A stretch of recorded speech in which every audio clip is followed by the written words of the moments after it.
Mayor Cormerdale, first and foremost, you talking about this being your ninth time, in this process. Just talk about your experience and like what this city has brought for you.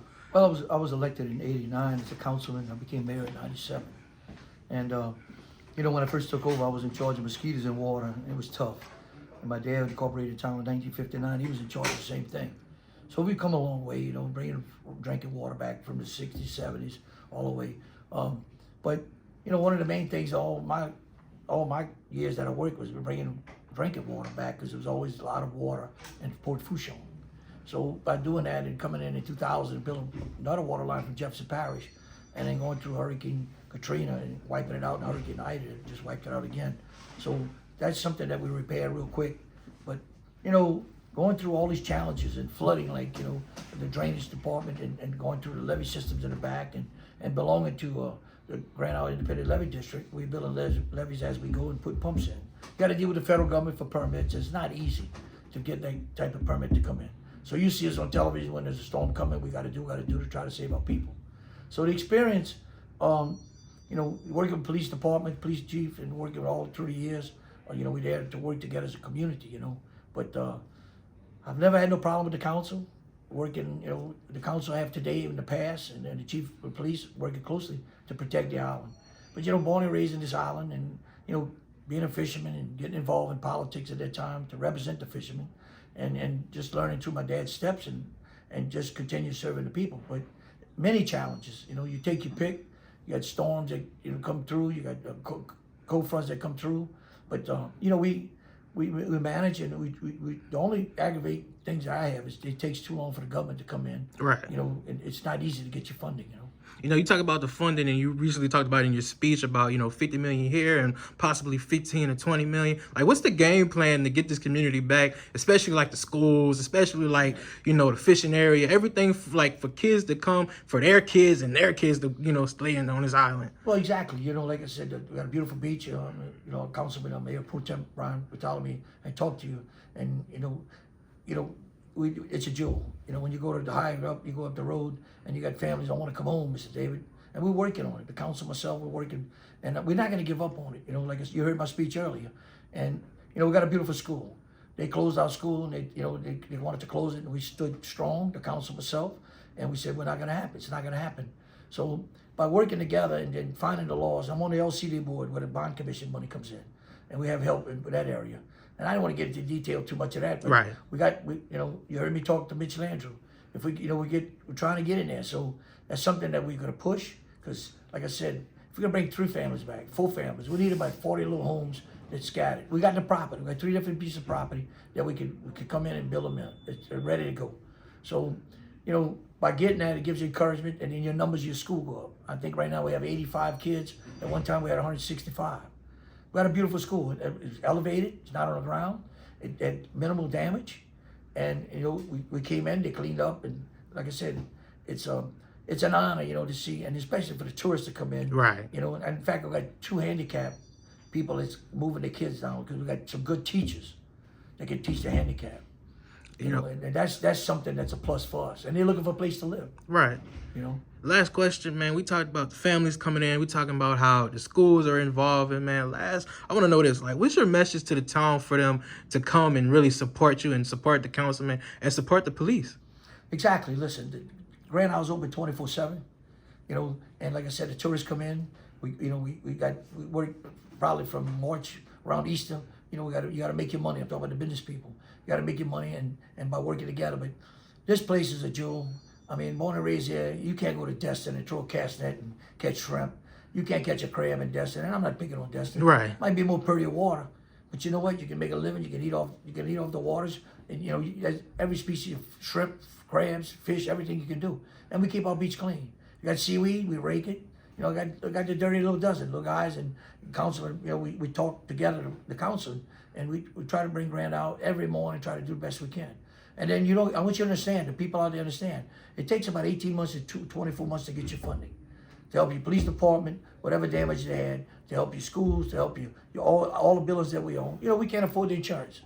And we decided, the council, for $165,000 after the storm, they were knocking on our doors to get wind insurance for the town buildings. And we looked at each other and said, our people can't afford it. So we're gonna put that in the checking account to write you a check and the other employees a check. And now I think what's happening right now is they got insurance companies looking at us to come back and maybe give us a little bit of insurance. But we throw in the dice. We've been doing it for the last 2 years. We couldn't afford it. We're gonna live like our people.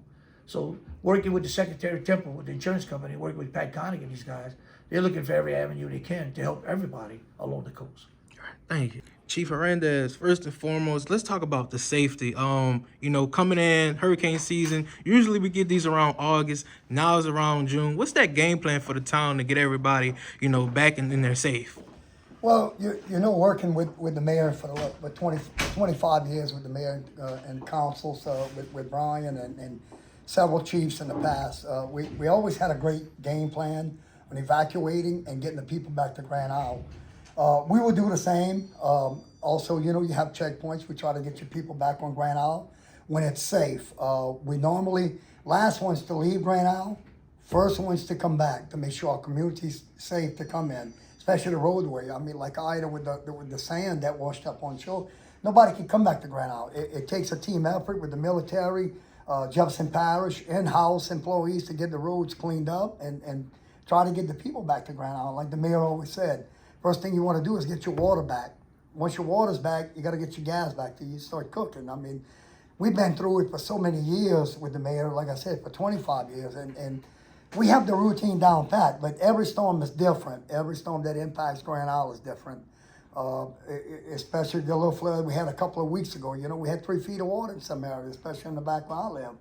The mayor and the council, they fought. They got pumps out. They pumped us out. But we made sure the community and the people are safe coming in and out of Grand Isle. We do have some terrible drainage on state highways, which I wish we would get a little bit more help with the state and on drainage and elevate our road in Grand Isle.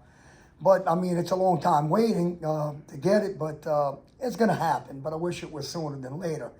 And look, myself coming in as a new chief, I got sworn in 3 weeks ago as a reserve, non-paying reserve, and I worked with the guys and making sure everybody was coming in on Grand Isle and leaving Grand Isle in a safe manner, especially on our streets.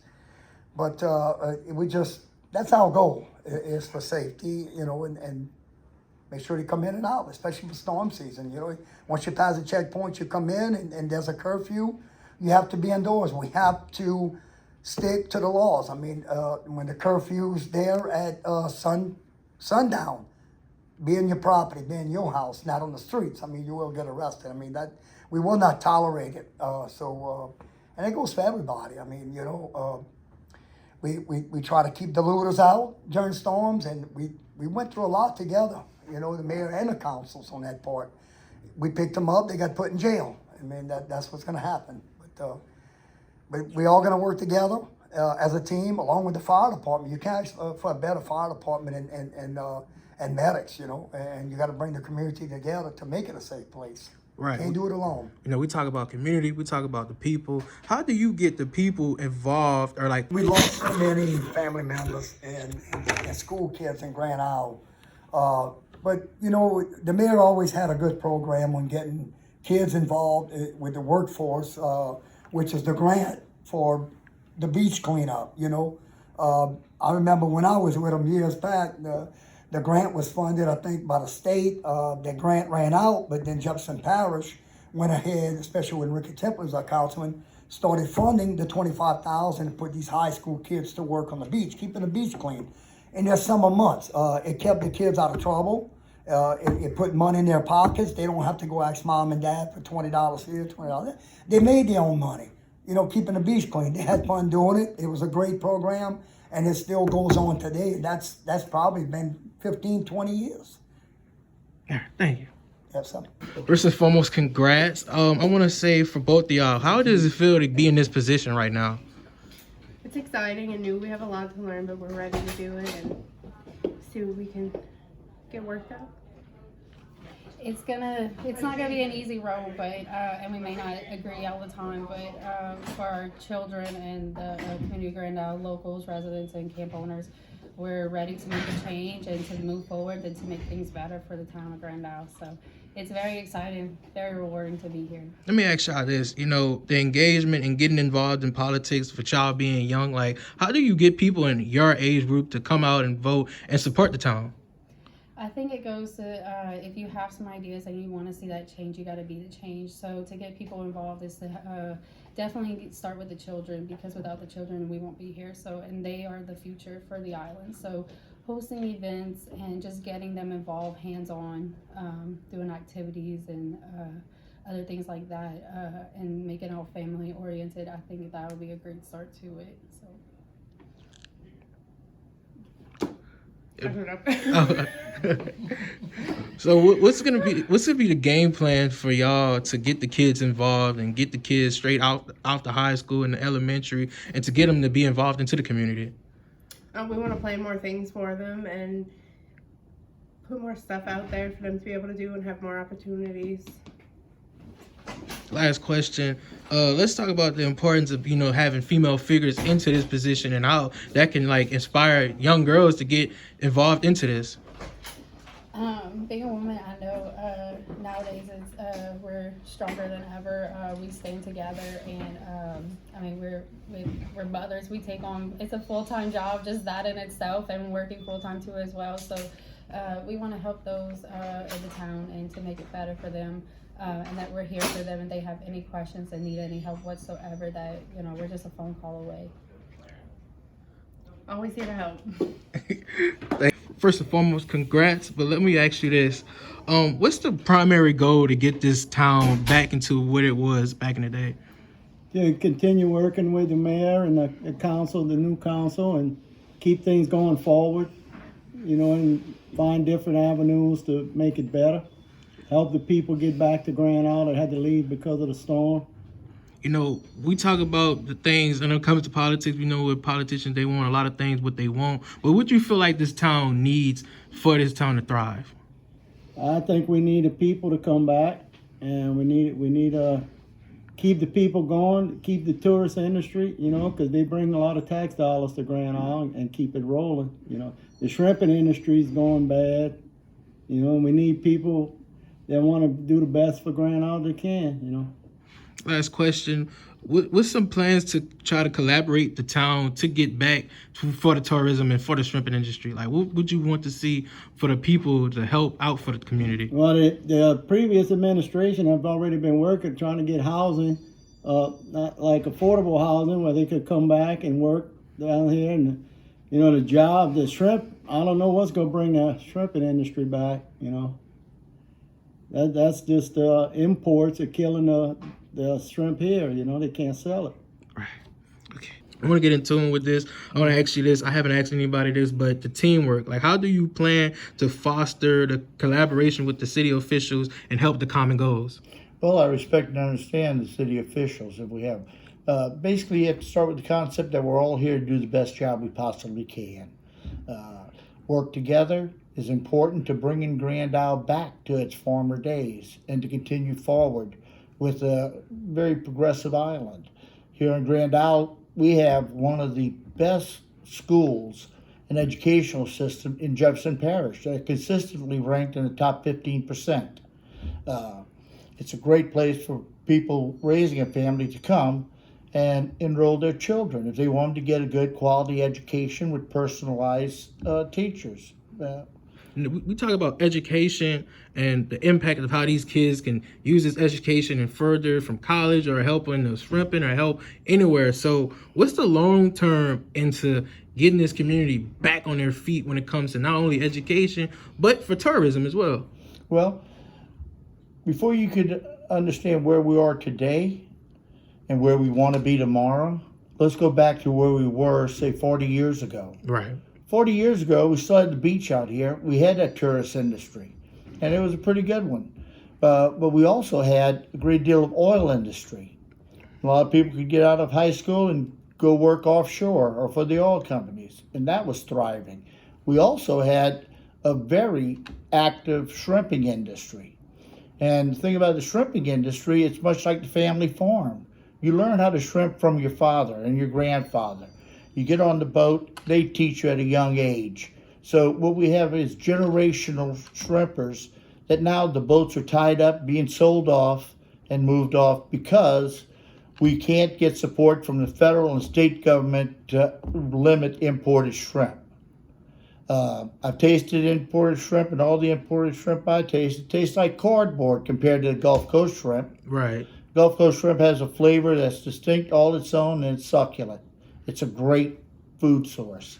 We need protection. We need protection in the form of limiting or restricting, if not completely banning, imported shrimp.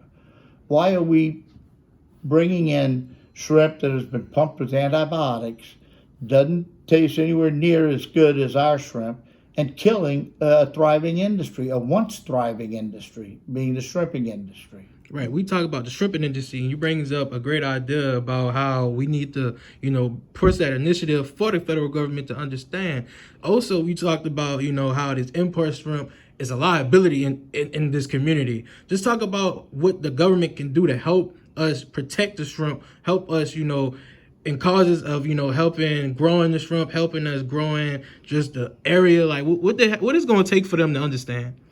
It's going to take education. First of all, the people who make the laws need to be educated about what they're doing with these laws when they go ahead and allow import shrimp in. That's the biggest threat right now to Louisiana's shrimping industry is the imported shrimp. We need to stop that. We need to also respect the shrimper as much as we do a farmer. They say he's not a farmer because he doesn't raise the shrimp. No, but he harvests the shrimp just as a farmer harvests his crop. Same thing like with chickens and cows. Exactly. I mean, what we're doing is providing food on the table for all Americans. And it's an excellent source of nutrition. Last question. We know this is the biggest challenge. So how can the people of this town get with y'all support to let the government know and let the state know and let, like politicians and the president know? Well, that goes back to your first question. We all have to work together as a town council and the mayor. We have to all be on the same page. We have to go to our elected officials in both parish, state, and federal governments and speak as one voice. Let everyone know that we recognize as a whole what is going on. We know what our community needs, and we know that we need to be more than just a tourist town. We need to have other avenues to have income coming in.